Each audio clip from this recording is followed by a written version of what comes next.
পনির খেতে একদমই পছন্দ করো না, তাহলে এই রেসিপিটা অবশ্যই ট্রাই করো। আজ আমি বানাচ্ছি চিলি পনির। প্রথমে পনিরটাকে পিস পিস করে কেটে শুকনো লঙ্কার গুঁড়ো, গোলমরিচের গুঁড়ো, কর্নফ্লাওয়ার আর সামান্য লবণ দিয়ে ভালো করে মাখিয়ে সুন্দর লাল লাল করে ভেজে তুলে নিয়েছি। এরপর কড়াইতে সাদা তেল গরম করে দিয়ে দেবো আদা কুচি, রসুন কুচি আর গোটা গোটা করে কেটে রাখা পেঁয়াজ। এগুলোকে হালকা ভেজে নেওয়ার পরে এতে অ্যাড করব গোটা গোটা করে কেটে রাখা ক্যাপসিকাম, পেঁয়াজ, আদা আর রসুনের কুচি। এই চারটে কিন্তু ভীষণ ভালোভাবে মিশিয়ে নিতে হবে।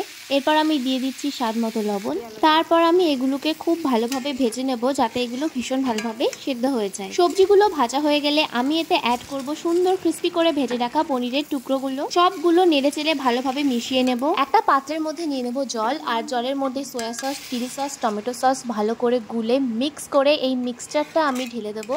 এবার সসের সাথে সবকিছু ভালোভাবে মিক্স করে নেব। মিক্স করার পরে আমি দিয়ে দেবো কর্নফ্লাওয়ার গোলা। আমি চিলি পনিরে বেশি গ্রেভি রাখতে চেয়েছিলাম, তাই জন্য কর্নফ্লাওয়ার কম পরিমাণে ইউজ করেছি। তোমরা যদি আরো বেশি মাখো মাখো করতে চাও তাহলে কর্নফ্লাওয়ারের পরিমাণটা একটু বেশি দেবে। আমি যেমন গ্রেভি রাখতে চেয়েছিলাম ঠিক তেমন হয়ে এসেছে। এখন আমি এটাকে নামিয়ে নেব, আর তারপরে আমি বানিয়ে নিচ্ছি পরোটা আর রুটি, কারণ আজকে ডিনারে আমাদের ছিল পরোটা, রুটি আর তার সাথে চিলি পনির।